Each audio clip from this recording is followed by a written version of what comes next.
if you're needing saving and you're needing the Lord to right some wrongs in your life, and maybe you're in this place right now where you feel like you don't have a voice.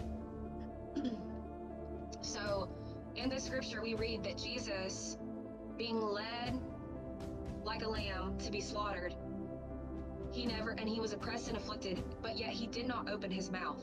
He had a voice, but he did not open his mouth. And so I want you to think about everything that Jesus experienced, and he experienced it for us, and he felt everything that he felt for us. And he kept his mouth shut, even though he could have spoke up, because he knew he was doing what he was doing for us, and he knew the greater glory that it would reveal from his suffering. And so think about all that, and think to yourself, like, ask yourself, why would Jesus not grant me justice as his child? Like, he went through everything that he did and responded in the way that he did because he loves us, and because he knows that he wants to make sure that every wrong is righted.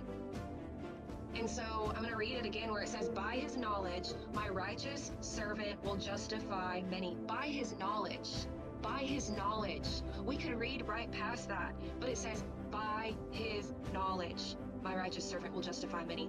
By what Jesus experienced, the injustice that he experienced, even though it was prophecy and he knew he was called to do this, by his experience, he gained knowledge, and he knew what his children were going to come up against. He knew what it was going to feel like for his children when they experienced injustice. Do you think Jesus is going to sit back after everything that he endured and not make sure that things are right in your life, and not make sure that justice has its perfect way?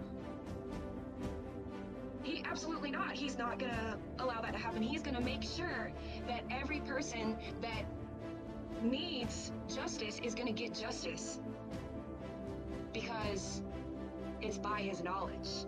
He loves, like, he is love, and so he knows he doesn't want us to feel or experience what he did, and that's why he died on the cross for us. So we've got to come out of this sickness. It's a sickness to be in a place to where we think that God's not going to come in and justify things and make things right. That is a sickness. We have to get free from that sickness, because the Lord, everything that he did was to heal us. And so a healed mind is going to know that my God is going to justify me and deliver me, period.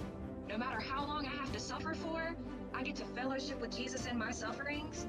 Like, my God, at his right, perfect timing, is going to come in and justify this situation and slam his hammer of justice down.